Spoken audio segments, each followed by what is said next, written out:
Yeah.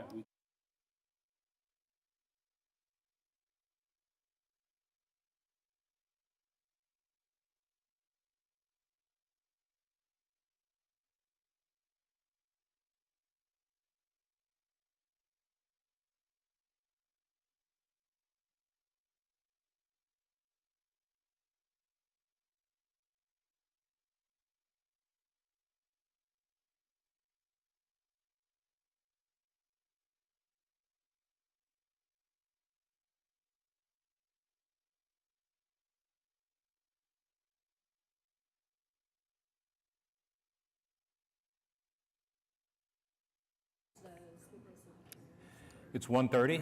I'd like to call the meeting of the Traffic and Transportation Commission for November 20th, 2023 to order.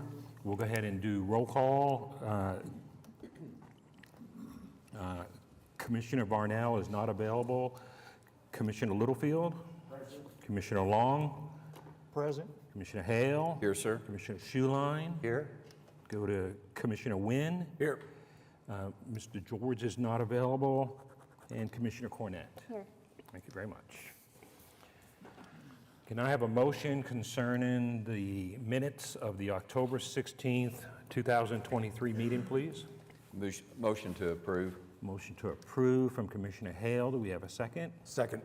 Second by Commissioner Wynn. Any discussion on the meeting minutes? Okay, we have a motion to approve the meeting minutes from October 16th, 2023 from Commissioner Hale, seconded by Commissioner Wynn. Your votes, please. Item has approved with all 7 in favor. Okay, thank you.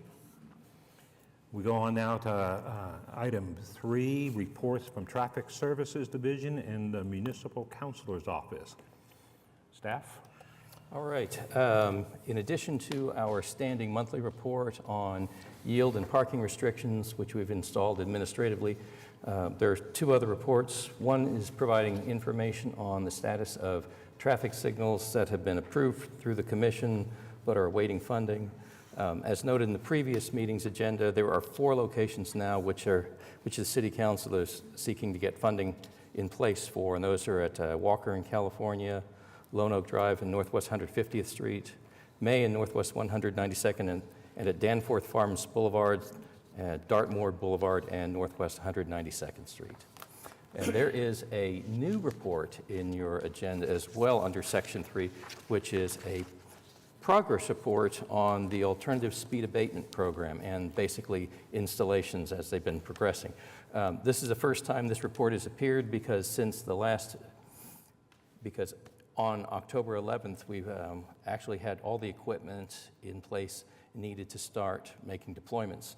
So you can see that we've got speed cushions in place on Elmhurst Avenue, Southeast 80th Street, Southwest 38th Street, Northeast 55th Street.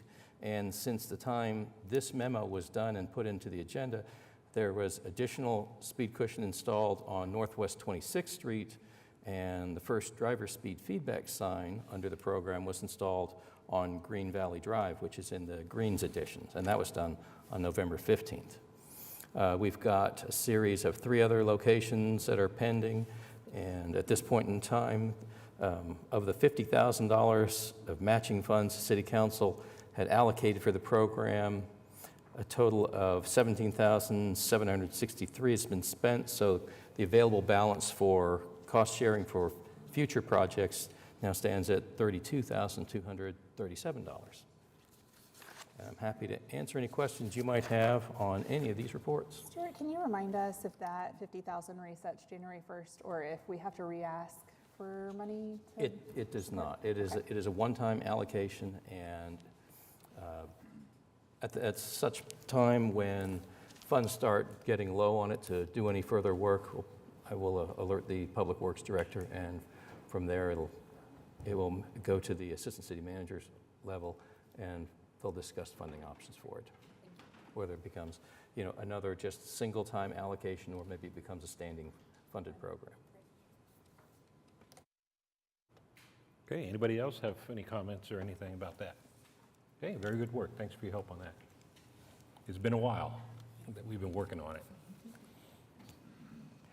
Okay, there are no items on the consent docket. And so we'll go to item 5A, Daniel Ross. Mr. Ross, if I could have your name, address, and you have up to 5 minutes, sir. My name is Daniel Ross. My address is 9905 Southwest 36th Street. It's Oklahoma City, Mustang Schools, Yukon mailbox. Okay. So I was back here in September, and there was a snafu. And all I am requesting is that the speed limit be lowered between Southwest 29th and Southwest 44th on Morgan. Below 59th, there's, yeah, I don't care. That wasn't in the original request, so I think that caused the confusion. My request was that it would be lowered to 40. I know there was some debate. You guys, I think, decided on 45. I am again going to ask 40, just because the sidewalk does butt up right against the street several times. The school zone isn't very far and doesn't cover a lot of that. And so having semis and cars buzz you at 50 miles an hour, and there's also people crossing that street all the time because of the neighborhoods surrounding it, walking their kids to school. I just think 40 is a lot better than 45.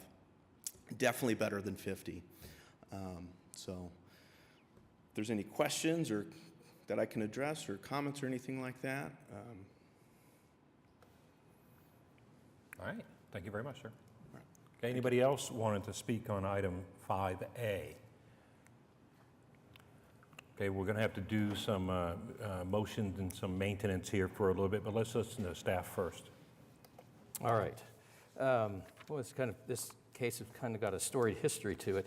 The first item on this to be considered for this particular case is to rescind the action that the commission took at its September 18th meeting. And that was due to confusion over motions, and I believe that ultimately what the commission voted to do was not what they necessarily intended to do. So one of our assistant municipal counselor, Josh Minner, at the time, he recommended that we bring this item back in two parts, where the first action is to rescind everything that the commission had done on it under item 5A on the September 18th agenda, and then afterwards consider a request to do either one, which is change the speed limit on Morgan between Southwest 29th and Southwest 44th Street, or, as recommended by staff, to change the speed limit on Morgan Road between Southwest 29th and Southwest 59th Street for consistency. So along that line, we did conduct speed studies along all these, along the arterial system for comparative purposes on the mile of Morgan Road between Southwest 15th Street and Southwest 29th Street. That roadway is posted 45 miles an hour. Our observed 50th percentile speed hits at 45 miles an hour, and our 85th percentile speed hits at 50. So in the section to the south of that, between Southwest 29th and Southwest 44th Street, which is currently posted 50, our 50th percentile speed hits at 47 miles an hour, and the 85th hits at 52 miles an hour. And likewise, on the next mile to the south, which butts up against the City of Mustang's corporate limits, the posted speed limit between Southwest 44th and Southwest 59th Street is posted. It's posted at 50. The 50th percentile speed is hitting at 44 miles an hour, and the 85th is hitting at 48 miles an hour.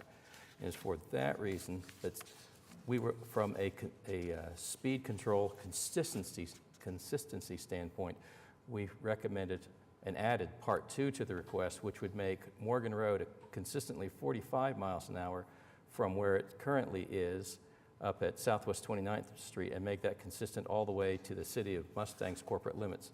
In the City of Mustang, they've got it posted at 40, but the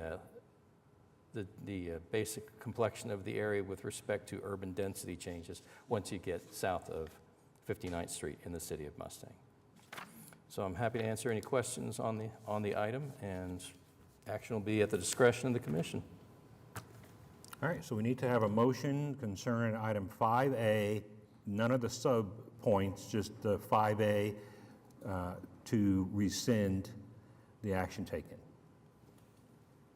I'll make a motion to rescind the action of the September meeting.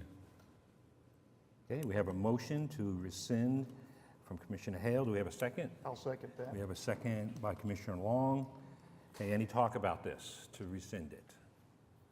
Okay, we have a motion from Commissioner Hale, seconded by Commissioner Long to rescind the action taken on at the September 18th meeting as was listed up on top. And we're ready to vote when you're ready, ma'am. Okay, I know you got to clean it up a bit.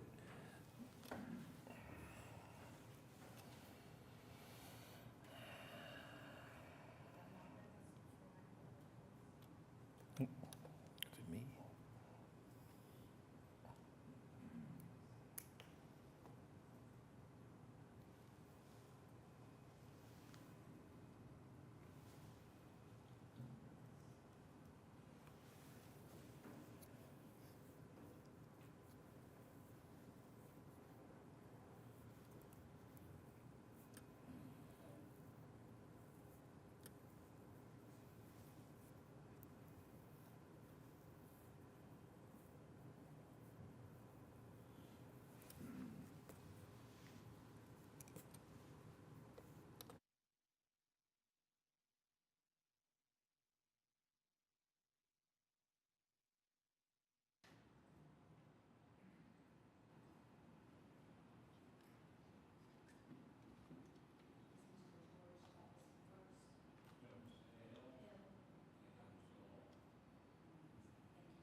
All right, we can have your votes.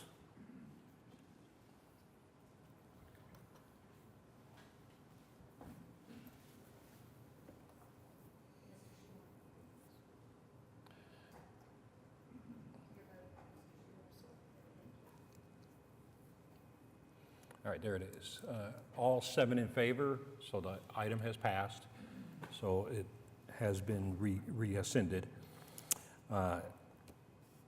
Can I have a motion concerning item 5A, 1 or 2?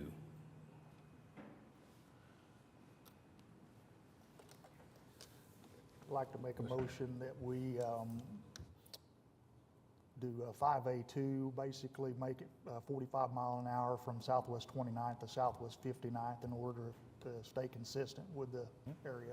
Okay, we have a motion from Commissioner Long Second. to approve 5A sub-item 2, seconded by Commissioner Hale. Any discussion? Okay, we have the motion from Commissioner Long, 5A2 to approve, seconded by Commissioner Hale, and we're ready to vote. There it is.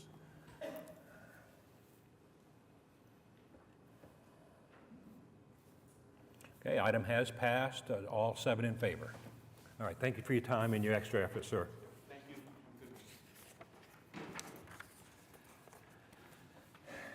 We go on now to item 5B, Ashley Young, Always Stop Control at Twin Fawns in Southwest 107th Street. Hi, ma'am, if I could have your name and address, and you'll have up to 5 minutes. My name is Ashley Young at 8701 Southwest 107th Street. And I've applied for a four-way stop at the corner. That is a school, our neighborhood doesn't have hardly any signs up, and there's a lot of traffic now that Phase 2 has opened up, and our neighborhood now has a second neighborhood flowing traffic through there. I made the initial request after my mailbox got shattered by a vehicle.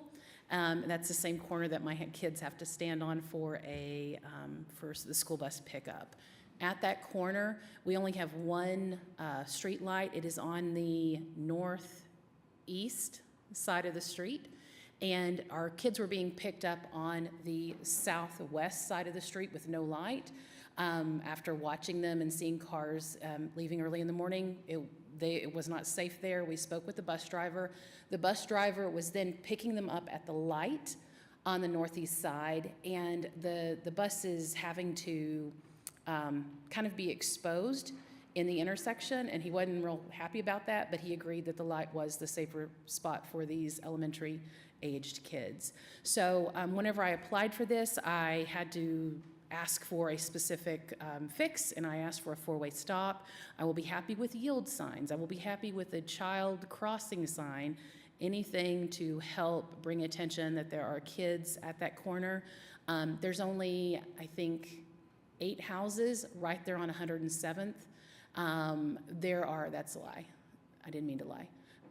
There are 13 houses there, and we have about 15 children that are playing on that street, crossing that back and forth, and that doesn't even include all of the houses to the south of us that have kids coming up to play as well. Any questions? All right, thank you, ma'am. Anybody else wanted to speak on item 5B?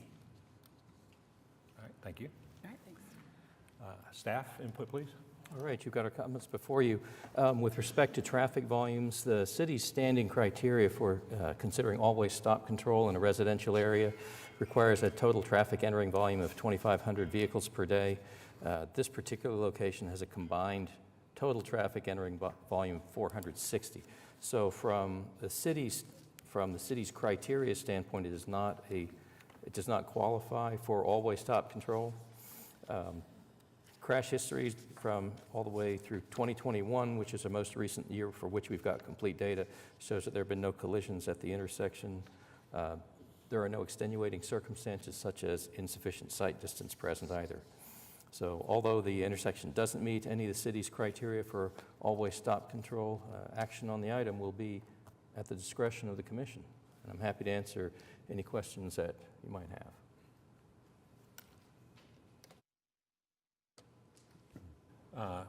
Okay, thank you very much. Do we have a motion concerning item 5B? I'd like to make a motion to approve. Okay, we have a motion to approve from Commissioner Hale. Do we have a second? Second. Second by Commissioner Long. Okay, do we have any talk on this item? If we do approve this, can we get stop bars as part of the installation for stop signs on here? Because I'm just seeing that it is completely like a Wide open. rural paved road. It doesn't have any. Corners per se, yeah, or any corners too. They can be That's all. ordered, yes. Okay.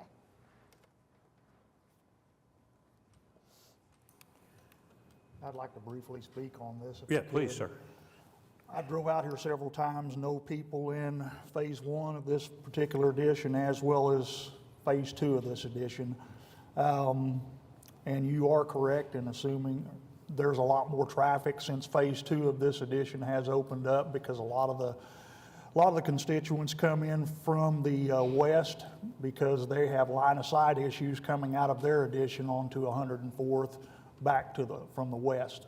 So a lot of it, they will come through your addition, Phase 1 of the addition, to get out onto 104th where they do not have line of sight issues. So you guys are correct that there's a lot more traffic that's coming through here than there was otherwise.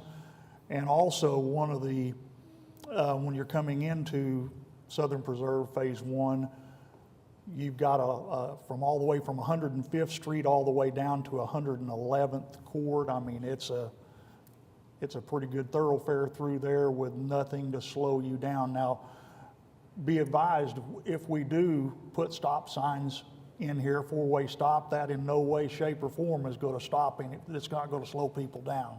The people that are going to speed are going to speed. But it can hurt. And so we've got line of sight issue. You've got good line of sight, but with throwing out there the bus stop on the corner, to me, this is just something prudent that we need to do to ensure the safety of the children. All right, thank you, sir. Anybody else have comments on item 5B?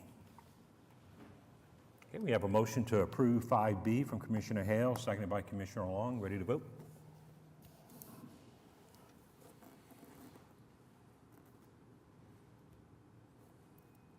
Item has passed with all 7 in favor. All right, thank you very much. Okay, we go on now to item 5C, Terry McFall. You see he's got 2 sub-items. It's going to come up here in a second. 2 sub-items dealing with speed limits. He's not available to speak. He has a doctor's appointment, but is there anybody that wants to speak on item 5C? All right, staff? All right, you've got your comments before you. This item is broken into two pieces because the speed limits posted between 149th and 164th is 35 miles an hour, and the next mile to the south from 164th down to the city limits of Norman at 179th Street, that roadway is currently posted 25 miles an hour. We have done speed studies on all sections of this particular roadway. We ran the NCHRP speed limits setting tool based on current conditions. It had recommended consideration of a speed limit up to 55. The Bella Light methodology suggested something more in line with 43 miles an hour. Mr. McFall has asked for a 45-mile-an-hour limit on these 2 miles of South Air Depot. In both cases, when we conducted our studies, we found that the observed 50th percentile speeds were hitting essentially at the speed limit that Mr. McFall had requested. Increasing the speed limit on this section of Air Depot will bring it within 10 miles an hour of the way the same roadway is posted in the city of Norman, which is at 50 miles an hour. So amending the speed limit and raising it would be appropriate, at least from a state law perspective, and it would also match the observed speed trends on this particular roadway. So I'm happy to answer any questions you might have on the application. All right, do we have a motion concerning item 5C? Motion to approve? One and two? Okay. We have a motion to approve item 5C, parts 1 and 2 from Commissioner Schuline. Do we have a second? Second. Second by Commissioner Wynn. Any discussion? Okay. We have a motion to approve item 5C, subpoints 1 and 2 from Commissioner Schuline, seconded by Commissioner Wynn. Votes, please.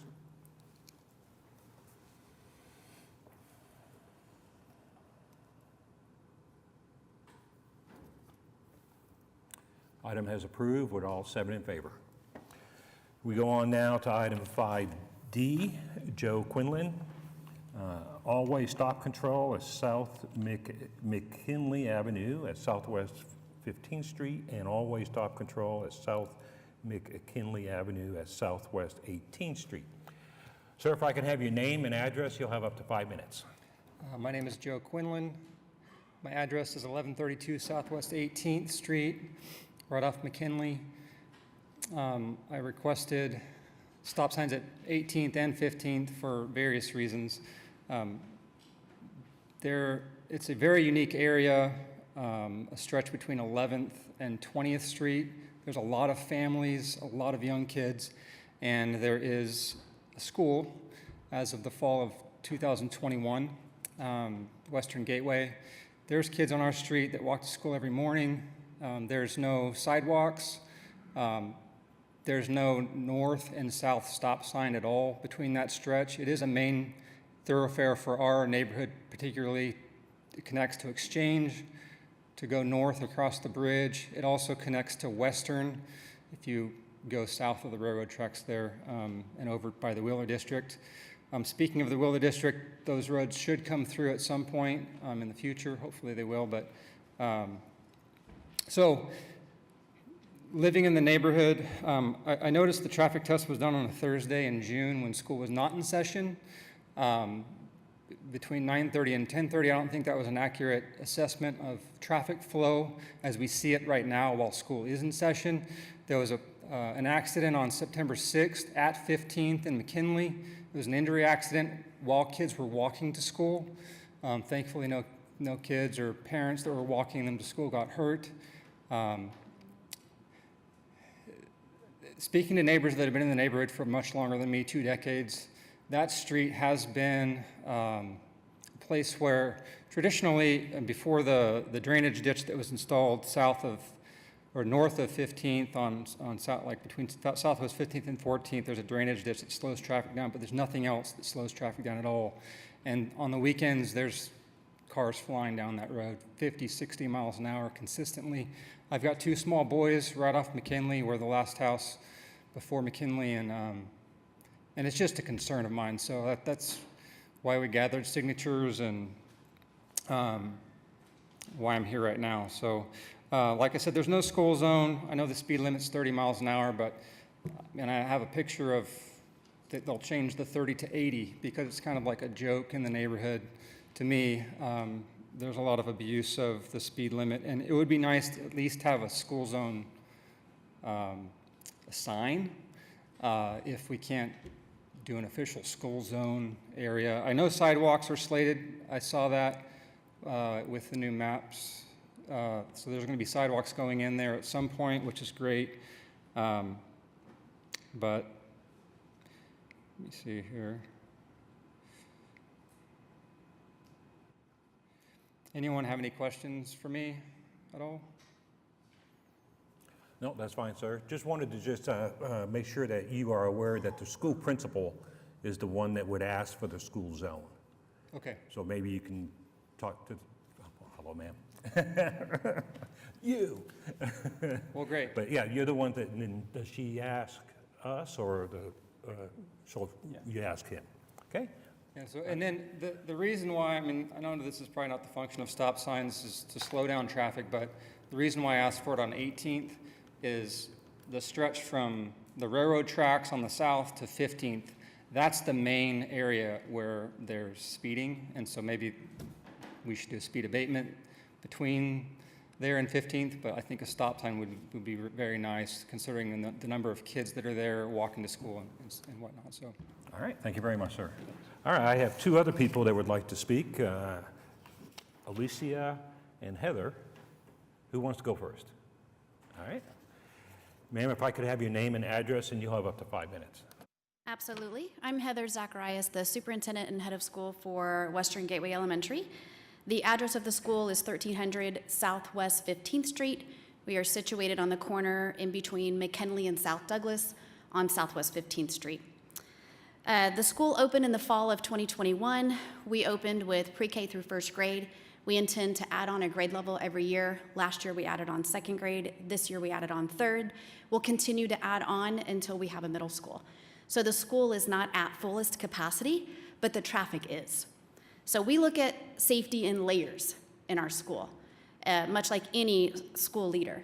Interior layers of safety, as well as exterior layers of safety. The addition of stop signs on Southwest 15th and Southwest 18th, or 15th and 18th, will add one of those exterior layers of safety to slow down that traffic. We see lots of students walking to school, multiple parents who are driving their children to school, dropping them off on Southwest 15th. I have the privilege of unloading those children every day during arrival, and I have a line of sight to the corner of Southwest 15th and McKinley. Not only do they blow the stop sign east and westbound, but they are, like Joe said, traveling at least 40 to 50 miles an hour. And we just notice that daily. We have had several neighbors come and visit the school and request the school's help. And they are neighbors that don't have children at Western Gateway. They've come into the office pleading, what can you do? You're a new school, is there anything you can do? So we plead with your council to add those stop signs because that will be the first layer of safety. What you also mentioned was a school zone. That will be the next thing that we'll request. What is in petition at this time is a speed abatement program where we have asked for speed cushions on Southwest 15th north of the school.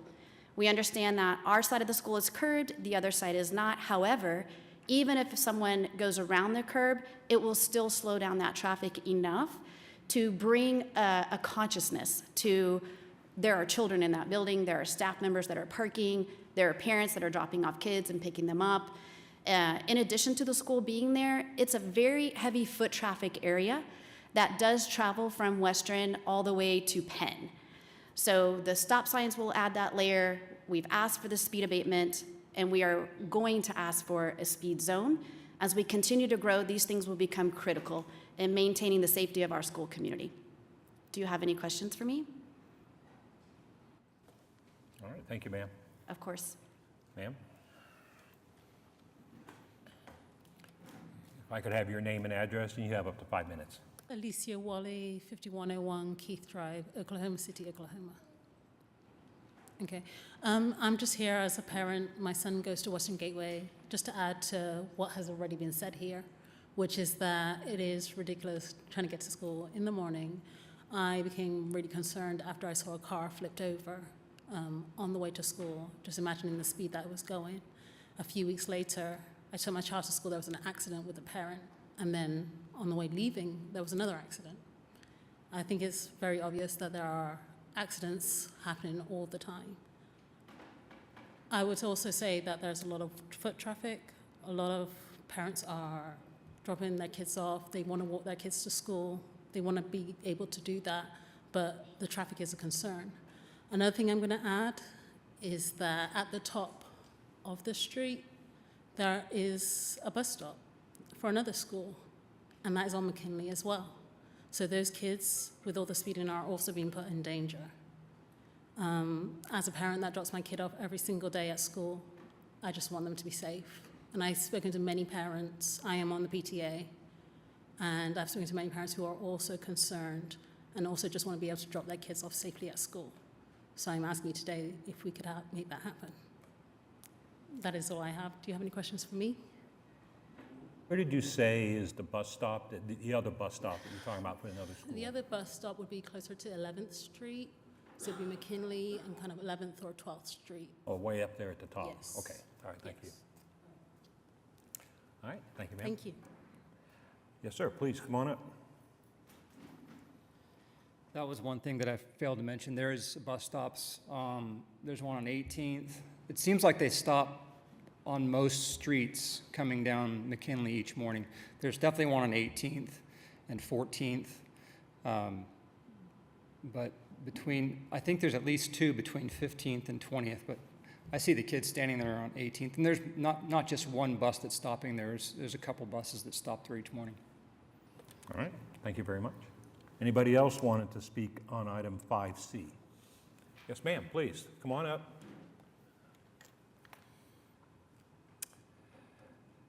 After you're done, please fill out one of those forms for us. And if I could have your name and address, and you have up to 5 minutes. My name is Angelica Villalobos, and I live on 1225 Southwest 18th Street. So all of this is new to me. I actually lived in my home for 16 years, but I live in the neighborhood for 27 years. They talk about kids. I'm opposed to the stop signs. I think there's more to it. I think that now that they brought, I didn't sign the petition. I didn't even know there was a petition on here, and I'm on 18. There is a stop sign on 18. Yes, there's also a school bus that stops on our street, and my kids don't go to Waygate, but I do drive my kids every day in the morning. So I'm running around the time. And I'm gonna tell you that most of all of the problems with the traffic that we have is actually the traffic from Gateway. They have no control whatsoever for the traffic. Parents come on all of the sides of the streets on 15. They make a long line on McKinley, which is a two-way street, one down, one going up. And there's so much traffic on 15. And then the cars, they're going to Gateway. They both stop on the corner on 15 and McKinley because they're trying to turn towards the school. I think that they need to first analyze how better they can have their parents on the route. I think Douglas is a less busy street for them to guide their parents to go behind McKinley.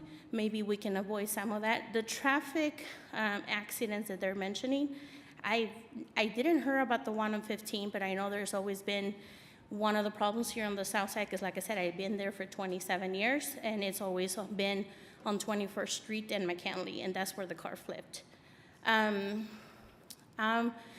Like I said, they keep talking about kids walking. There's hardly any kids walking down the street, and like I said, I have children. I wake up every day in the morning to drive them to school, and I don't see that many kids. I see the ones waiting on the stop signs.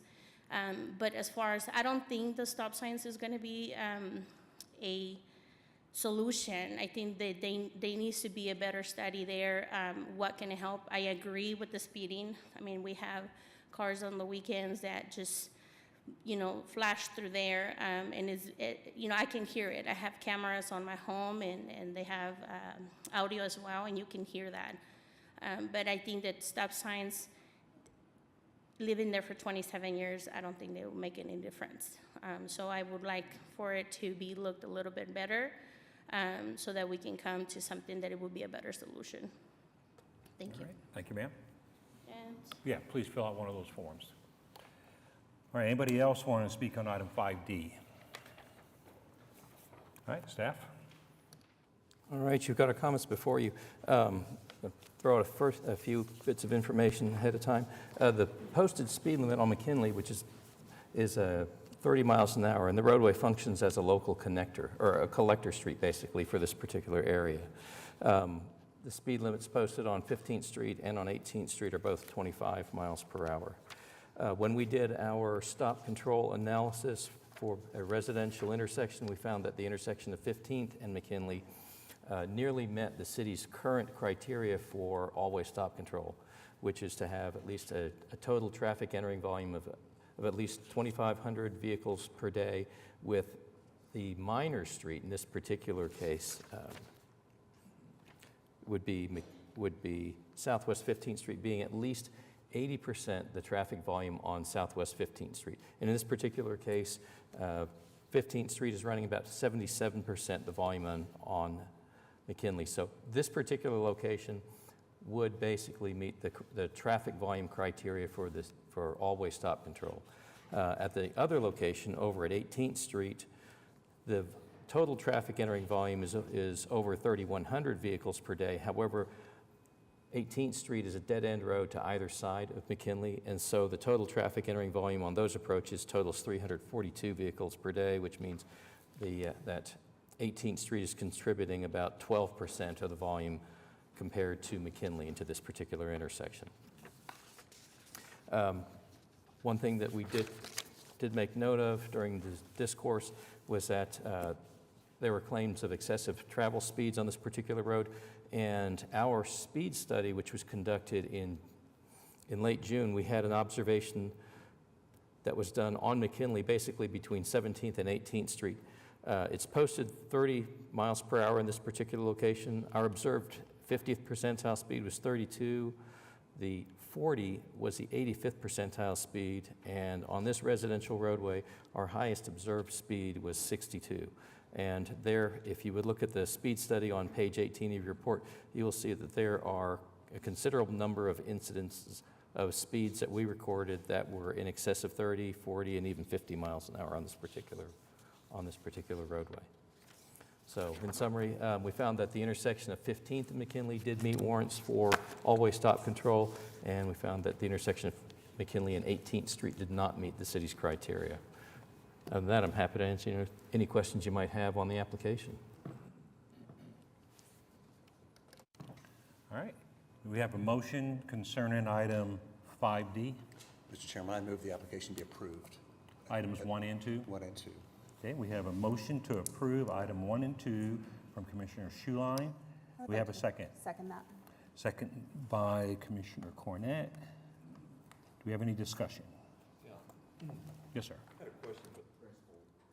At this point in time, how's your flow of traffic for drop-off and pick-up at the school? Because I believe she said there was very few, just a slight amount of foot traffic, but evidently it's vehicular traffic. So what's your flow of traffic around the school for pickup Could you and drop? bring the map back up that had the neighborhood route?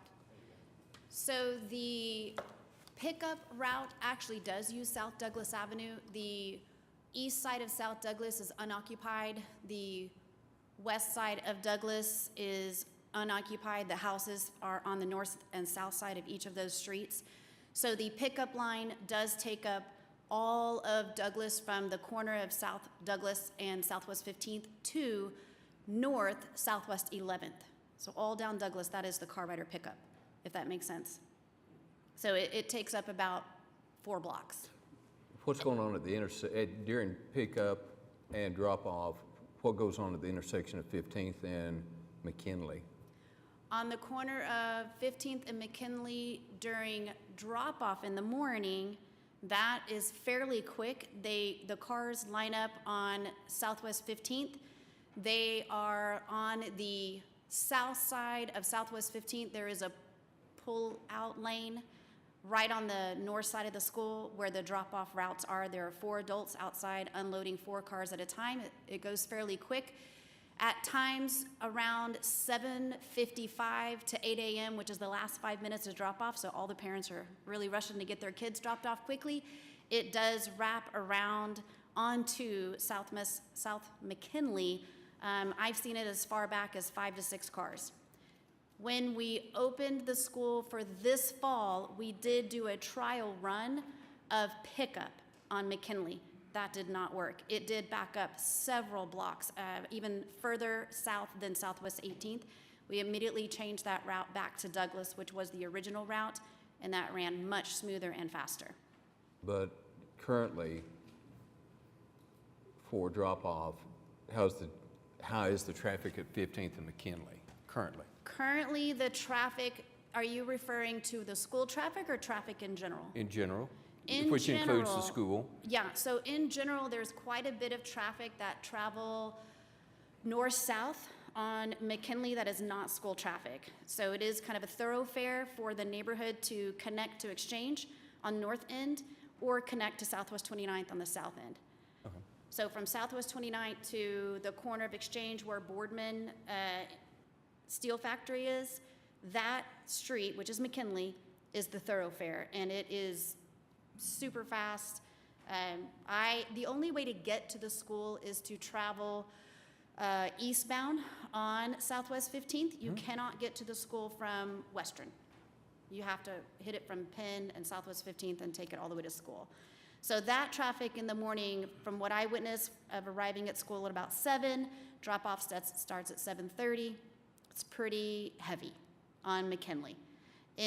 With a combination of school traffic and just neighborhood traffic, the folks trying to get to work. Okay, but that Or is, to Boardman. that is McKinley is 2-lane. So McKinley is 2 lane. So when it's drop off right before school starts, when moms are in a hurry, Yeah, is that complete lane blocked going north? it is not. So like I said, it goes up McKinley northbound, wraps around Southwest 15th, and that's where the drop-off is, right at the school. But about the last 5 minutes of drop-off, there are about 5 to 6 cars that are wrapped around the corner of 15th and McKinley, and they're sitting on McKinley waiting to turn onto Southwest 15th. The reason I ask is just how the stop signs would affect the flow of traffic during those times for pickup, because it sounds like the traffic on that one lane has backed up, which means that to go around them, if I don't want to be in the school line, which means I'm going to have to cross over into oncoming traffic. If they stopped at the corner and waited to turn, that's what you're referring to, and there were 5 cars there waiting to turn, then that potentially could back up that corner. Is that what you're asking? Yeah. It It's just seems potential. like that it's, with that much traffic, school and non-school, it could be a potential problem during the times that you drop off and pick up. I think in comparison to the 8 to 10 hours that the school is open and that neighbors are moving about throughout the neighborhood, whether it be foot traffic or car traffic, I think that would be a very limited amount of time in comparison to the increase of safety by putting the 4-way stop there. It would be about 10 to 15 minutes of the morning that cars would be waiting at the stop sign to turn eastbound on Southwest 15th to drop off kids. Okay. If that does create a problem, there is the potential to move that car rider drop-off line further east, because we do have the entire length of the school building, which is about 15 car length of a drop-off lane. Right now, we're only using about 4 of those parking spots to pull in and drop off kids. Could you go ahead and do that now? We could. We could Okay. block that off for just the morning.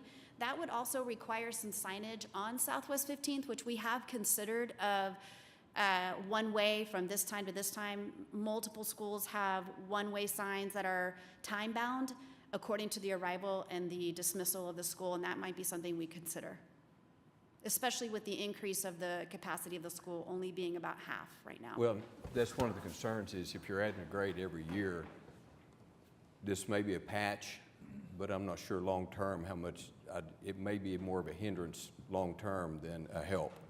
It sounds like we do need some officers on McKinley to regulate some of the speed, which would be more effective than signage. Also take into consideration that there are plans through the Wheeler development to extend Southwest 15th to connect to Western.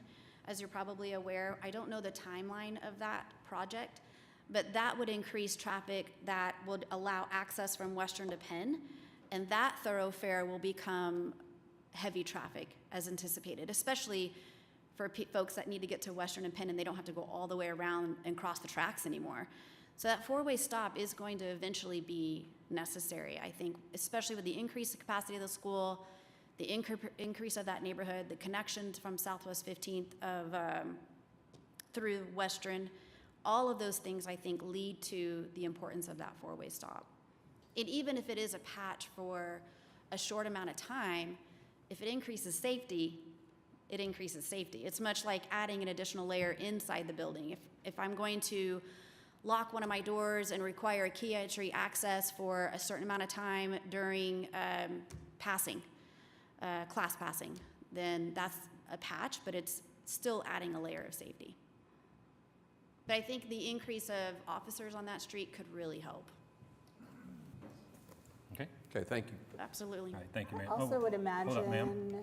Did you Sorry, have I something? also would imagine that this would be helpful for pickup, regulating that corner, right? Because you're going down Douglas and then exiting on 15th, you have to wait at that stop sign until McKinley traffic is going through. And so to allow the breaks in traffic to get those cars out faster rather than piling up and waiting for McKinley. Right, Southwest 15th dead ends at Douglas. Yeah. And that's when the airfield starts. Yeah. That corner is the dismissal route. Right. That, like you're describing, Right. goes north on Douglas, South Douglas. We actually asked the developers of the school, asked for stop signs there, but they were denied. Probably because it's a dead end anyway, and we can control that traffic. But again, in addition to that, when that street extends to Western, then we'll petition for a four-way stop there as well. And then it'll be that pattern of four-way at the intersection of South Douglas and Southwest 15th, as well as McKinley and Southwest 15th. Yeah, thank you. Any other questions? Anything else? Okay. All right. Appreciate it. All right, so we have a motion from Commissioner Schuline, seconded by Commissioner Cornett, to approve item 5D, subpoints 1 and 2. Okay, and we're ready to vote.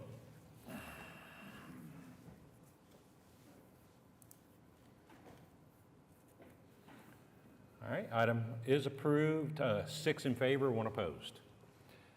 Okay, and so ma'am, you are going to work with the staff about the school zone, okay? And try to get it out as far as you can or whatever. And then it was mentioned about maps with sidewalks. Could we ask the staff to see where that's at in the prioritization or in the long-term plan? I'm sorry? Priority one, but like, does that mean 5 years from now, or because like the school principal said, it's just going to grow in the next 3-4 years. That may be a data point that when they prioritize funding, they may not have said, okay, it's just going to get worse. Let's do the work now.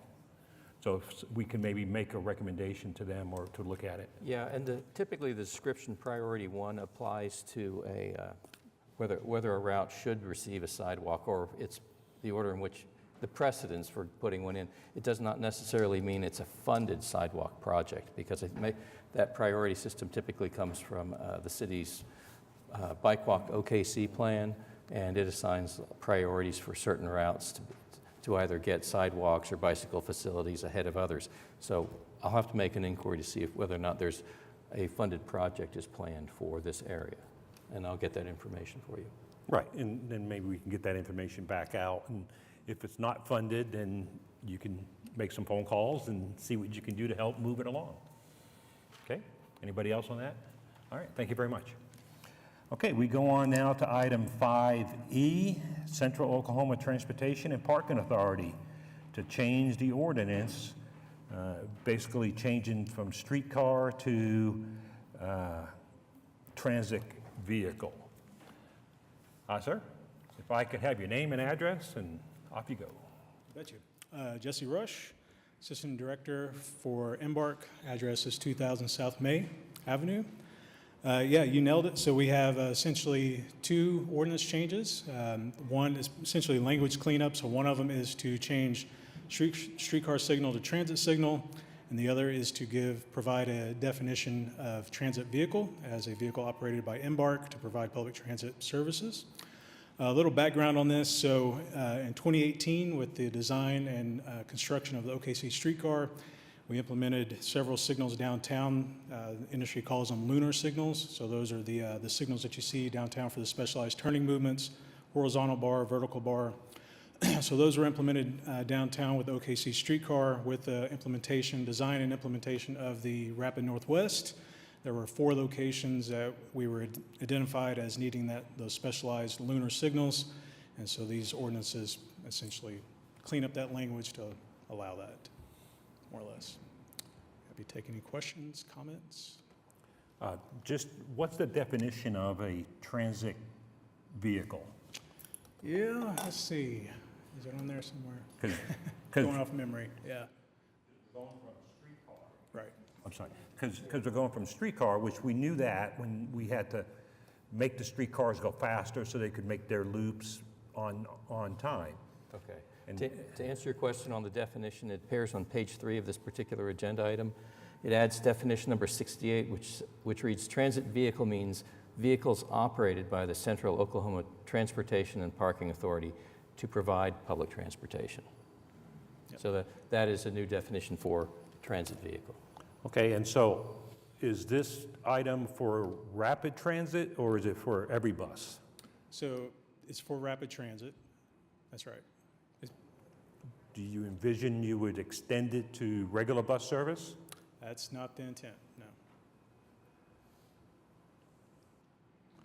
This is any vehicle operated by COPPA, so it would apply, Could you mic up on that, please? So I do want to make sure that, yeah, Just a second, let the council, is she turned on? Okay. It might not be the intent, but it's the way it's defined, it's any vehicle operated by COPPA, so it would apply to just one of the normal buses. Right, it would be a streetcar, a regular standard bus service. I guess if you have a parabus service, Yep. you have that. The Bus Rapid Transit, which is scheduled to start operation next month, it would apply to any one of those, any one of Embark's passenger carrying vehicles. Okay, and so that's the definition. For transit vehicle. They could use those signal devices for all public transportation. That'd be correct. Okay. Now, the one thing you need to understand about these particular signals, for the traveling public, these signals are meaningless because drivers don't respond to vertical bar signals or horizontal bar signals. These are indicators to transit operators to let them know that, like, a traffic signal has been preempted and that they've now got the opportunity to enter the intersection, knowing that that conflicting traffic movements have been stopped. It is literally instruction for transit vehicle operators. Right, And but- only transit but- vehicle operators. It does give all-way stop, which does affect the flow of traffic and gives priority to public transportation over private transportation. It does not always require all-way stop because a non-conflicting traffic movement could be allowed to be given a green Well, light okay, to continue to operate. But the intent here, when we went to the streetcar and we said we like this because we need to get that streetcar to their 18-minute or whatever that time was for the loop. And it was for the streetcars and it would happen only every little bit of time. And we, as the council, as the traffic commission, agreed that we would impose time delays on private vehicles for that reason. So now we're wanting to change the definition that all public vehicles can have the right, not that you will, can have the right to have that activation so they can improve their time. And I just don't know if that's something that we as a traffic commission wants to give public transportation that much power. That's why I was asking that question. So back to the counselor, could we change the definition in here to say rapid transit and leave it at that? Or would this have to leave and come back and do some more legal counseling or coordination, et cetera? Or? Can I add a little more information? So I want to make sure that we're on the same page. So this isn't the transit signal prioritization, right, where it turns every light green. What we're looking to do here is just for those specialized, those protected movements that Stuart's referring to. Yeah, and these signals are specifically instruction for the transit vehicle operators. Right, but when, like with the streetcar, as it's coming up to a lighted intersection, it activates an all-way stop, so it gives them the priority to go. Well, it doesn't always activate in always. Well, okay, not always, but it makes it so they have the priority to go. Right, okay. Because we didn't want them to sit there for 3 minutes while the traffic signal cycle would be the term. So what we said is we gave a priority so it could go. Maybe have to wait 30 seconds for everything to stop, and then it could go. And then if I could add a little more information of what that review cycle looks like, right? So we don't have the authority to just go install signals, right? So we would have to design and engineer that out. It goes through the review process, right? So traffic, they have an opportunity to review those drawings at 30, 60, 95%. And then it gets developed, constructed, and installed. So it's not like we have the authority or the ability, because I'm not a traffic engineer, to be able to design and just install signals wherever we wanted. So have you already gone through the 30, 60, 90 for the rapid transit? Absolutely. So you know exactly where you want to install this for your rapid transit? That's correct. Yep. But there is no intent that it be used in a general way unless some other need comes up. Unless directed by city council, yeah. I have no intent to do that. Okay, yes, sir. I get you. But my question is, with the current rapid transit, what I would like to understand, and I think it could be helpful to the chairman, is what activates that signal? Is it timed, constantly happening, or does the driver activate it? No, the driver has no ability to do anything with that signal. So the way that works is there is a device on the bus that monitors where it is within its schedule. And if that bus gets behind by more than a minute, then it implements the TSP, the transit signal prioritization. Now that's different than what this is talking about, right? So with that, for these specific movement, protected movement signals, the way that works is the bus pulls into what's called a geofence, so it's essentially GPS, and we set up a perimeter for that bus to enter into. And once it enters into that geofence, it coordinates with that signal, lets that signal know that that bus is there, interrupts the timing or the signal timing for that intersection, allowing the bus to make that protected movement. So the bus itself has the intelligence. That's right. Okay, so I think what the chairman might be maybe talking about is the other bus system or the other city-owned transportation systems. They don't have the right to come to an intersection and see that bar change and go. With this. I'm sorry, I didn't understand your question. No, yeah. He's saying, which is a piece of what I was saying, a normal bus comes up to an intersection that has that little circle thing with the, they can't be activated. They do not have the equipment to do that. Okay, but we pulled a string here. Does a normal bus have that geofencing thing going on? No. Okay, just a streetcar does, and your rapid transit will. That's right. A normal bus, if it's running 5 minutes behind, they're stuck. That's correct. So I just want to make sure we got to keep them Right. kind of separate, right? So Right. we've got transit signal prioritization, Okay. protected movement. They are Okay. two separate things that happen. This is at the service. protected movement. That's right, yeah. Now, the reason why I say that is because there's MAPS 4 funds, there's $6 million for transit signal prioritization. So that's moving forward, and that's going to come in the future. So that's going to probably, because you, like you said, there's 6 million in maps, that a normal bus driving down the road runs late. Yep.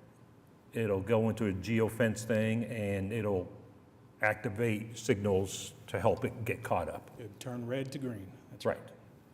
Because that's going on now with the streetcar, right. tied into the little circle thing.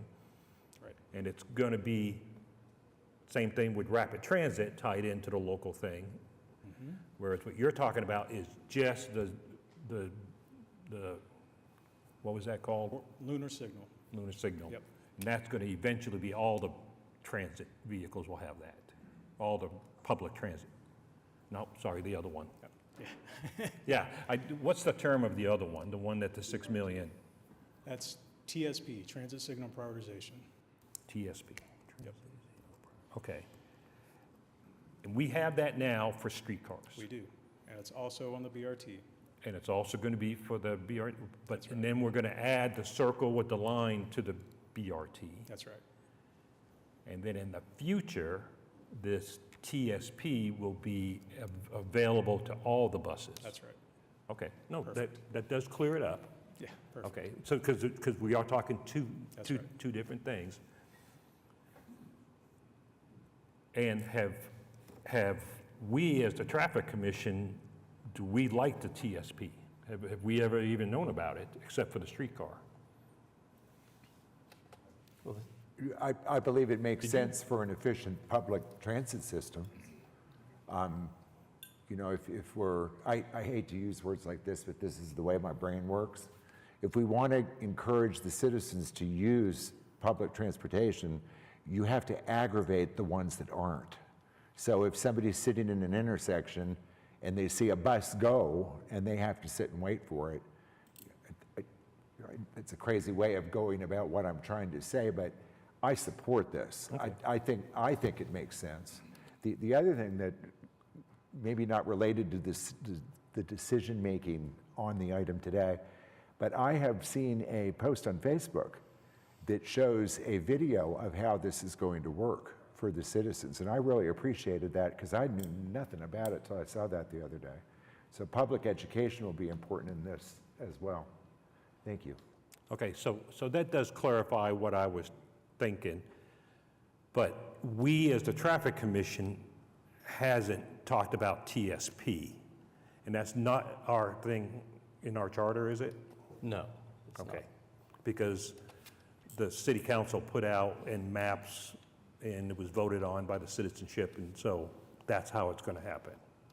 Well, that's a mechanism by which this is going to be funded.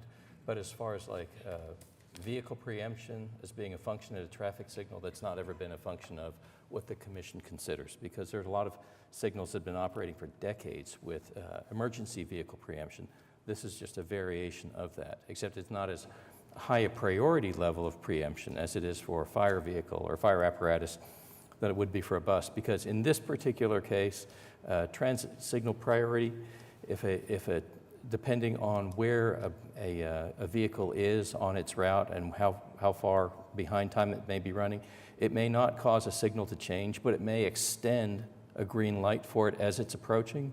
So it will influence a light to stay greener longer so that it can make it through an intersection and help make up time on its route. So it's not a system that will automatically preempt signals in favor of transit operations. Now, there are locations where it will interrupt traffic flow, and there's like a location at North Pennsylvania Avenue and Northwest Expressway. And at that location, the BRT is actually operating in a lane, especially in the eastbound direction on Northwest Expressway at Penn. It's operating in an exclusive right turn lane as far as regular vehicle operations goes. The only way that bus can make it across Pennsylvania Avenue on the expressway is if the signal is preempted so that there are no other conflicting movements going. So in that particular case, it would operate as like a preempt, which would temporarily control the intersection. But in most other locations, it would just affect whether or not a signal stays green a little bit longer, or maybe starts the green cycle a little earlier, and that would be it. Okay. No, thank you all. That very good information. Wasn't aware it was that big of a thing, and moving on, and MAPS has money for it. So any other questions for, okay? All right, thank you very much. Anybody else wanted to speak on item 5E? All right, staff, anything more than what we? I've got nothing else to add on this particular item. You do? Okay, okay, yes, sir. Okay, so I drove the route, and I was under the understanding that we just want this lunar signal for Northwest Expressway and Penn solely, but today I heard you say that's not quite right. Yeah, so we can walk through that. So for the BRT, there's 4 locations. Okay. So there's the 2 lunar signals at Northwest Expressway and Penn. So those are essentially there because the way it was constructed, there's a future project that is going to have some lanes that go east-west around Penn and Northwest Expressway. And so we didn't want to impede that, so we actually set our bus stops further off from the roadway than normal. And the way the bus stops are designed, the way we try to do that is we try to get the BRT stops or normal bus stops as close to the intersection as possible for the pedestrian traffic to be able to get to where they need to go, right? So with the placement of the BRT stop being closer to that intersection, there's not enough room for the bus to leave that BRT platform, cross 2 lanes of traffic, and get back into traffic safely, right? So like Stuart mentioned, when the bus leaves that platform, it goes over 1 lane, essentially is in a dedicated right turn lane, and then we have the lunar signal or that protected movement that allows the bus to go through that intersection east and west. Then there's 2 other areas. There's Northwest 42nd and Classen, where there's a lunar signal, and this is, there's essentially a mid-block crossing to help folks that are going to Newview that are visually impaired. And the reason for that protected movement is because we make a left at Northwest Expressway in Classen. During the initial design of the BRT project, we were going to have a left turn movement from the far right lane at Northwest Expressway in Classen. But working with the traffic department, we identified that it would be better to have that protective movement at 42nd and Classen to allow us to merge over essentially 4 lanes to be able to make that turn at Northwest or Classen and Northwest Expressway. The other location is at Northwest Expressway in Portland. We have a bus pull-off lane there, and we have that protective movement there because it's essentially like a blind pull-off area, right? So we have the bus pull-off lane, and for us to enter back into the traffic at Northwest Expressway just west of Portland, we have a protective movement there also. So essentially what that does is when that bar is horizontal, we know that it's not safe to enter back into traffic. When that bar goes vertical, we know that the traffic behind us is stopped and that it's safe to enter back into traffic safely. So those are the 4 locations on the Rapid Northwest. Thank you. And as it develops and goes forward, if there's an opportunity, it could go to other locations too? Yeah, again, I mean, that would require engineering, that would go through the traffic department for review, 30, 60, 95%. Be happy to include anybody during that review process. I would love to be part of the review process, if that was possible. At least a representative from the police department, because I've examined some of these, and while it's workable, I've just identified some issues that we could talk about offline, but I would like to be involved in that. I think for me, as far as the ordinance goes, it's a big jump to go from just streetcar as it was designed initially to all transit vehicles, and that's my only primary concern right now. As far as the designs are, we need to look at them a little closer, at least Northwest Expressway and Penn. So those are my comments. Thank you. Right, but okay, so you have the TSP, which I understand that over there, but this thing with the circles and the bars, that's only to grab control of the traffic situation that's going on so the bus could operate safely. Yep, make a protected movement is what we Right, call it. and Yep. so a normal bus that's already out running around doesn't need that. That's right. Okay, No, see, now that's clear. Okay, I see how it's different than the time in one. Yep. Okay. Okay. I think I see it. Okay. Anybody else have any comments? And staff, we already talked to you, right? Don't have anything, so we're good to go? Okay. So, do we have a motion for item 5E? Motion approved. Motion to approve from Commissioner Hale. Do we have a second? I'll second. Second by Commissioner Cornett. Any discussion? Anything else? Okay, we have a motion to approve 5E from Commissioner Hale, seconded by Commissioner Cornett, and we're ready to vote and vote. Item as approved, with all 7 in favor. Thank you for your time, sir. Okay, comments from citizens. We actually have 2. Yeah. Who would like to go first? You can fight it out. All right. Well, we actually have 3. That's right, we have 3. So, sir, if I could have your name and address, you got up to 5 minutes. Of course. Burl Beasley. I'm at 2215 Northwest 39th Street, Oklahoma City. Thank you, Chairman and Commission members, for allowing me to speak today. I just wanted to give you an update on the reverse angle parking on the 39th Street District area. As you know, it's been kind of a controversial issue. I wanted just to kind of come back here and I've done some further research and provide you with some more information. As a reminder, you know that that has been an issue that's been going on. We had a stop sign installed on February 23rd of 2023. The percent of drivers that are driving through that area are still going at a higher speed. I'll talk about that later, but you know, at below 25%, 25 miles per hour is 36%. That means 64% are still going over 25 miles per hour. I would also remind you that as my own kind of like little research I've done is a 25% compliance rate with the reverse angle parking. I would refer you to page 34 of the packet that was presented in the October 16th meeting, which shows the signage was increased, which is really great. However, if you look at the picture, there's a car that's parked incorrectly next to the sign that tells you how to park. So just to kind of let you know that we're still having issues with cars parked incorrectly. It's still at 25% are parking correctly and 75% are not, from my own research.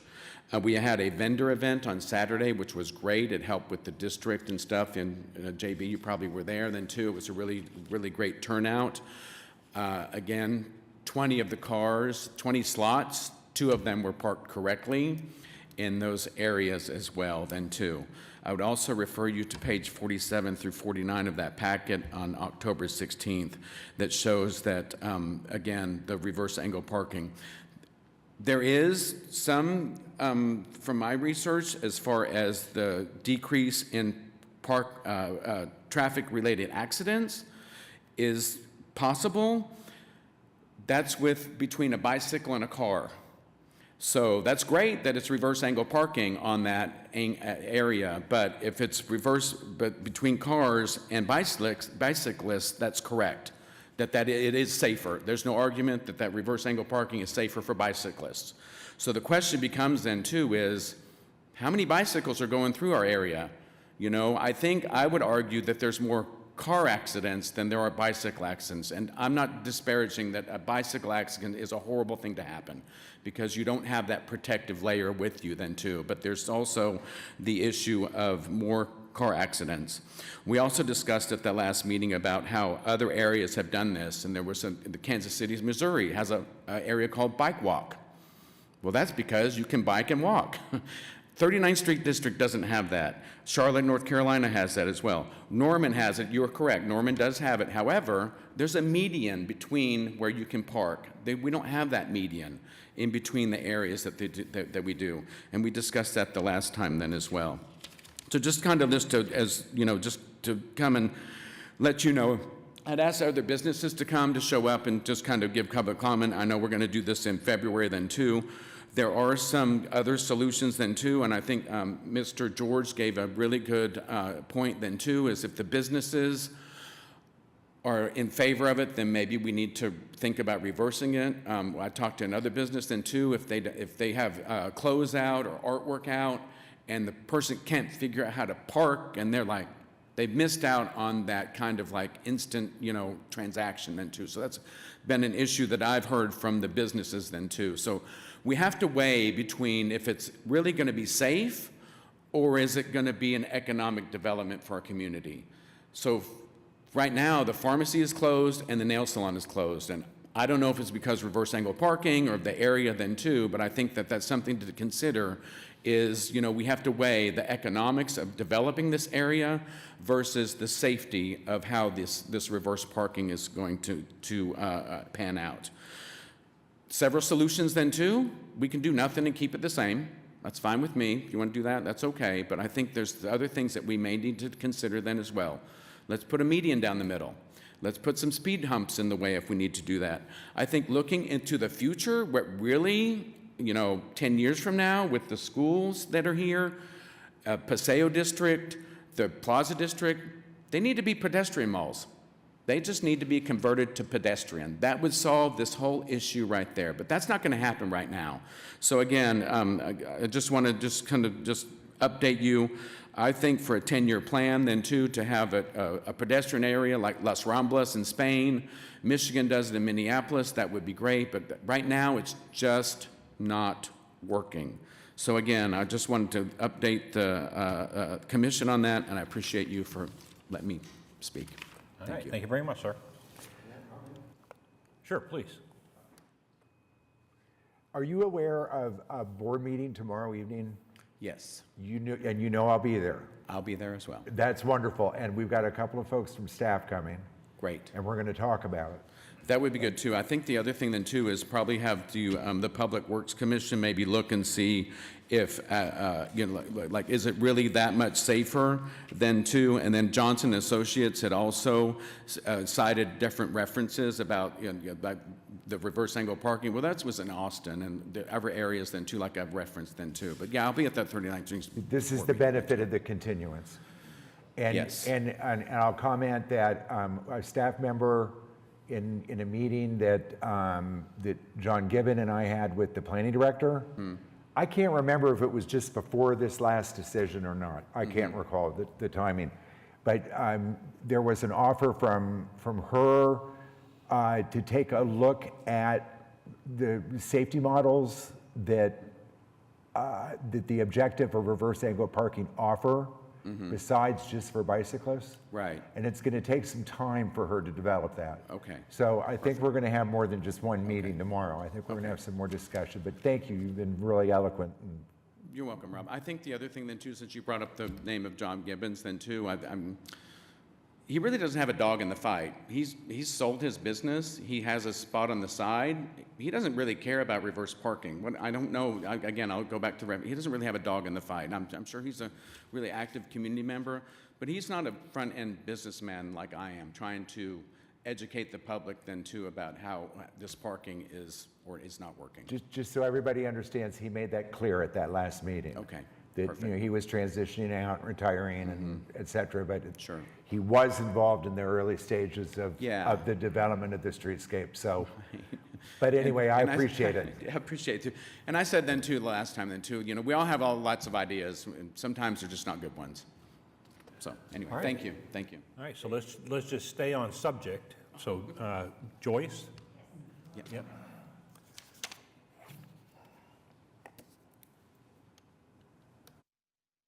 Name, address, up to 5 minutes. My name is Joyce Kreis. I'm with Rainbow Bistro at 2215 Northwest 39th Street. And thank you, Chairman and Commission members. I'd like to address the reverse angle parking. There's issues that we're constantly having in the 39th Street District. My observations, which we have a glass storefront, and as I often tally, the people that are in violation of this policy, maybe they don't see the signs, or they don't pay attention, or they just don't want to take the time, they're scared, I'm not sure, but over 75% of people do not do the reverse angle parking. And it does create some issues of safety as far as when people are leaving, it's late at night. I've witnessed several potential accidents. And the reason I came today is because recently I was a victim of, I just got a car 2 months ago, a 2024, and last weekend, someone, Saturday night, perhaps they were drinking, I'm not sure, but I was sitting outside and I noticed they were having trouble reverse angle parking. I had parked across the street, and they hit and ran. They hit my car, and there's a lot of damage on it. And so this was one reason I came today to defend this, because I'm a victim. And so people ignore the signs, and it's just not effective. And in conclusion, I'd like to request that the reverse angle parking is eliminated, and that perhaps maybe a suggestion would be one-way streets, or as to follow up with what I agree with all that Burl said. So thank you for your time. All right, thank you, ma'am. Okay, Lori? If I could have your name and address, and you have up to 5 minutes. Hi, I'm Lori Harden, 2933 Cummings Drive, and I am a Ward 2 constituent. I live in Cleveland neighborhood, roughly, basically 23rd, Northwest 23rd and 30th from May to Villa. We host Cleveland Elementary, Go Bulldogs. Cleveland Elementary was the beneficiary of Pathway to Greatness when OKCPS rolled that out. So I think this was prior to my kids being in school, but I think that was 2019. So there was an increase in students then. And then last year, the pre-K moved to Cleveland. Starting this year, 130 students now new at Cleveland Elementary. Prior to this year, my kids went to aftercare. I have now come before you because we are walkers. My job allows me to go pick up my kids. And so I have seen what other parents have grumbled about in real time. I had an issue primarily 2 weeks ago that prompted me to reach out to Commissioner Littlefield, which I had to step in between a moving vehicle and my son who was tying his shoes. Like this. I mean, it was quite a scene. So I'm concerned because temperatures are rising. I'm not educated in traffic, so I don't really have suggestions, so I've come here to ask for your guidance and help. My general word would be chaos. So I'm just concerned that if we don't do something about the flow of traffic, somebody's really gonna get hurt. I mean, it could have been my son 2 weeks ago if I wasn't close enough to stop it. So thank you for your time. If you have questions, I'm happy to answer them. But otherwise, just wanted to voice my concern. Staff? I would suggest that you, if you can stick around after the meeting, we can talk and we can start brainstorming options for you to consider. Thank you. We'll help you out as much as we can. Thank you. Very good, thank you. Okay. Anybody else? Okay, now on to reports and other items from traffic commissioners and subcommittees. So we'll go on over to Commissioner Littlefield. Lori, I apologize. My head had the two agenda items reversed, the comments from citizens and comments from commissioners. I apologize for that. You did great. I did get a note. It's interesting that today is schools. It's the irony there. But I did get, I was notified by the city council offices to get in touch with this person and learn about the situation. And she invited me to go to Cleveland Elementary School last week. I don't remember what day of the week it was, but it was at pickup time. And I got there a little bit early. And the only word that I can use to describe the situation there is chaos. There is traffic backed up from Northwest 21st Street on Miller to Northwest 27th Street, and the same going the other directions, and nobody knows what direction they're headed or where they're going. There was a vehicle stopped taking up 2/3 of the intersection of Miller and Northwest 24th Street. At the same time, a bus was trying to come through. And the other observation that could be helpful is within a house of the school on those streets that surround it are faded signs that say end of school zone. And there's a couple other signs there that are like do not enter in these certain hours. So I think what's there is obsolete, but it's a real cluster mess. So thank you for working with her. Other than that, I'm fine. Okay, very good. Over to Commissioner Long. I'm good, thank you. Good. Commissioner Hale? And nothing to report, sir. Commissioner Schuline? Commissioner Wynn? Nothing here. Commissioner Cornett? I had Have some it. I time. was holding my hand All tight.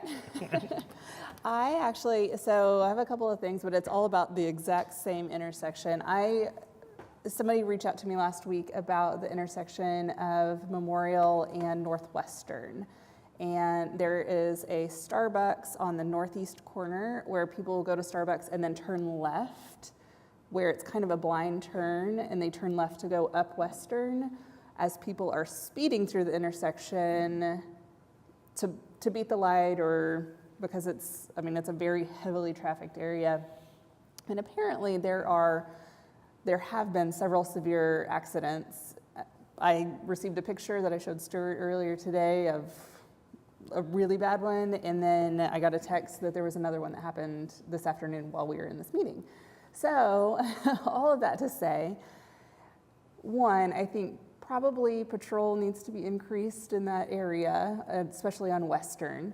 But the request that will likely come before us is a no left turn onto Western out of the Starbucks parking lot.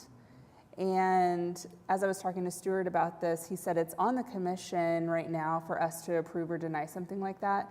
But we could also not have that be a function of the commission, and we could turn that over so that that is an administrative task, that if somebody contacts the city and says, hey, here is an issue that you need to go check out, then they can do that and not go through the entire process of coming through the commission for a no left turn sign out of a parking lot. So if you want to speak a little bit more toward what we would need to do for something like that.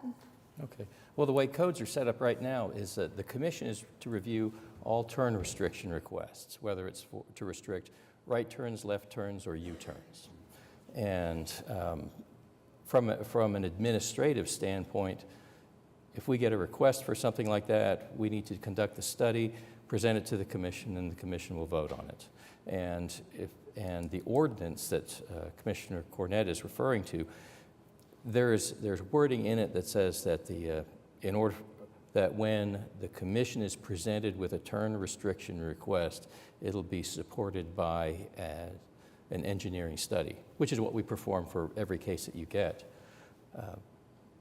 There are times when there are instances like this and others where turn restrictions really should be done and could be done on a lot more quickly if we didn't have to go through the process of preparing reports, docketing them, and then presenting them to the commission. To give you an example of where something like this has changed in the past, back in about 2010, we came to the commission with an ordinance, and that allowed staff to post no parking restrictions on arterial roads, freeways, frontage roads, and certain collector roads. But the caveat in making that change was that parking restrictions in neighborhoods were still subject to the commission hearing process. Because what we had observed over time is we got, the last example I think that led into that ordinance was a request from the police department where they wanted no parking along a highway frontage road. Well, typically speaking, that should be a no parking situation anyway, but there's nothing in our codes that would mandate that being no parking, which was the genesis for taking an item to the commission to get an ordinance change, which made a certain number of no parking requests administrative as far as the function goes, and the neighborhood component, which, neighborhood parking is a challenge all the time, but that still left it within the purview of the commission, which is where I think it should belong. In the particular case here, a turn restriction, it is unlikely that the affected business, like in this particular case of Starbucks, would request to have a turn restriction out of their own driveway. Most people, most citizens wouldn't know how to approach the city to get a restriction like that done. If they did and we were contacted to present a request to the commission, the business at the corner, maybe Starbucks management may come out and they may protest it, in which case the commission may not vote on the request and nothing changes. But from an administrative standpoint, if that ordinance was amended to make turn restrictions subject to engineering review at the administrative level as opposed to the public hearing level, we would probably do something like what we currently do for stops and parking restrictions. We report on that on a monthly basis. So I think what we're looking at here is until we actually have like an applicant for the turn restriction, from an administrative standpoint, there's not much that we can do until we get a request which we can present to the commission. So it makes it difficult for us to respond to things as they crop up. It's really interesting. What about when, see, something like that Starbucks could have been developed two ways. It could have been C3 zoning straight away, which would just require a building permit, or it could have had a necessity to go before the Planning Commission as a zoning ordinance.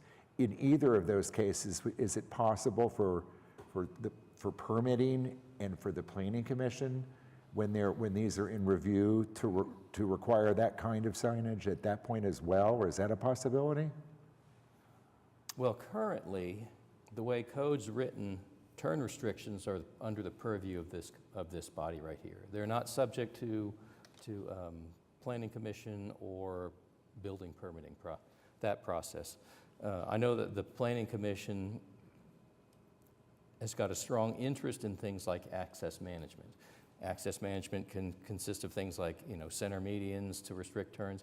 It could also be things like driveway separations, the number of driveways, requiring cross connections between businesses in order to minimize driveway connections and things like that. But turn restrictions is not part of what the Planning Commission has any authority to regulate.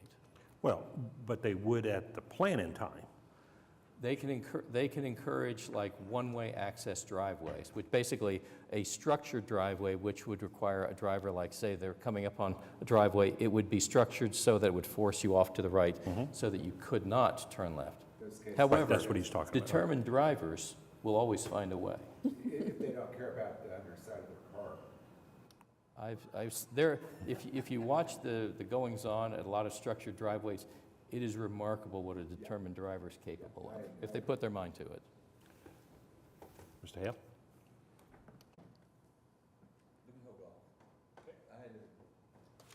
I was just curious as far as, Stuart, you do a great job on the reports, and I agree with your judgment the majority of the time, but we still have, there's times that the city will make a recommendation that this body will overturn based on the request of the applicant and their ability to come before us and plead their case. I think we had that today, where there was a recommendation that probably we shouldn't have done, but because the applicant came and explained their situation, we went ahead and approved it. I don't have a lot of heartburn on doing things administratively temporarily, give the city a chance to see, is this really, did we fulfill the objective that we were trying to achieve on a temporary basis, and then come before us and have the commission bless the final action. Now, I'm positive we don't have that system currently in place as far as ordinance code, but it would be nice if we were able to grant temporary authority for those situations, come before the commission 3, 4, 6 months later and say, this is the action we took based on this need, this has been the result, and we would ask that since it has been effective, that the commission go ahead and bless it and approve it. Right, because right now we have urgent emergency authorization that they have. We did that a while back, I thought. Yes. And so as an urgent, got to be done now, they have the authority to go in there, do the best that they can see, and then come and report to us. What you're saying is, even in a non-urgent thing, something like this, they might go out there, do an assessment, do up a fix, and then come tell us later. Instead of just in the monthly report, you'd rather have it presented so somebody could come in and say, To have them respond to the action that the city's taking. right. Does that create a little bit more? I get what you're saying. I love the idea of like a tactical urbanism. Let's just test it and see if it works out and whatnot. I'm only wondering in a case like this, if we are trying to direct traffic and trying to change driver behavior, and then 6 months later we come back and say, oh, never mind, that sign's gone. If that adds way more chaos to the situation than we were solving, if we have to pull something. Good I point. agree, but we may have some citizens say, thank God they took that Yeah. bad sign down. Yeah. I mean, so it's a double-edged. ways. Well, just my first thought on this is the Starbucks manager, all of a sudden there's a no left turn. And they never had a chance to say anything, and they come and they claim a $5,000 loss because now people are mad at Starbucks and they go somewhere else because they can't make a left turn. You know, I don't know. I mean, you could see how it could just go. All right, well, to speak to that point, at least in traffic services, I make it a point to all my staff that we will never take actions in a vacuum. If we've got cause to go out and investigate something and find where there may be the necessity for a turn restriction, first thing that we would do is we would go and, before we took any action, we'd have to go and visit with whoever is going to be directly affected by it. They would have to know, and I'm sure there are times when they would be receptive to it because they thought maybe that it might not be a bad idea, but they just never got around to asking, or they didn't know who to ask, or they didn't think that they had any authority to do anything, or they may be unreceptive to it. But at least we would discuss it with them in depth before taking any action. And I tend to think that most people, I mean, if case in point, if the photographs that Commissioner Cornett was showing me, photographs like that would probably make a very compelling case to someone like that, because if the collision occurred between a Starbucks customer and a driver on Western Avenue, there were no winners in a situation like that. And I would tend to think that most reasonable people would probably say that this is probably not a bad thing, and we probably really need this. Right. In my opinion, that base touching would have to be a condition. The couple of incidences in my life, in my public work, where I've been involved in an administratively approved something, it went back to the folks that would have been directly impacted that to get their opinion and to get a kind of a quick majority consensus that this is okay. I think that that's fair public process. So, could, during our next meeting, your department pull together a recommendation for what that could look like? For removing that from the purview of the commission, and then we can actually hash it out and talk through Yeah, absolutely. the turning? We could find out what best practices other communities are using, Perfect. and we can produce a draft ordinance showing what the changes would be. That would be wonderful. And so then we can actually talk through it with our full commission and have a month to think through something that's that significant. But at the same time, I know that they are working on drafting a petition to get that specific no turn. So if we can see that as soon as possible, it seems like a pretty hot spot. Thank you. Nothing else, ma'am? That's it. Okay. Just taking up 30 minutes of your time. We'll report back. We'll report back on these ex patrols. Good. Yeah, we'll report back on these ex patrols. Thank you. Okay. Staff, anything else? Nothing other to add other than everyone have a happy Thanksgiving. Yes. Okay, we do have one thing. Just remember, it's the 3rd annual Christmas sweater meeting next month. Okay, so Mary, could you get a hold of Shay and Kevin and our assigned counselor and make sure they know? Even our captain. We'll see what he can get from his boss.